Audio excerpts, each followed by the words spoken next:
tempi di una pandemia dove tutto ci rattrista, qualcosa di sconosciuto non conosce frontiere.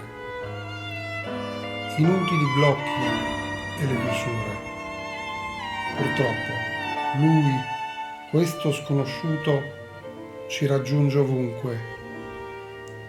Un tempo l'uomo ha aperto i confini e gli spazi.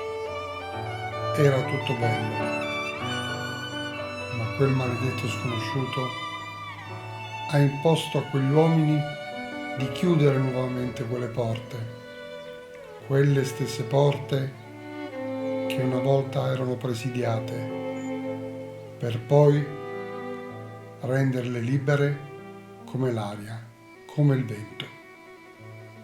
Oggi siamo tristemente chiusi nella nostra terra, la terra dei nostri nonni e dei nostri padri, che quel maledetto sta portando via con sé.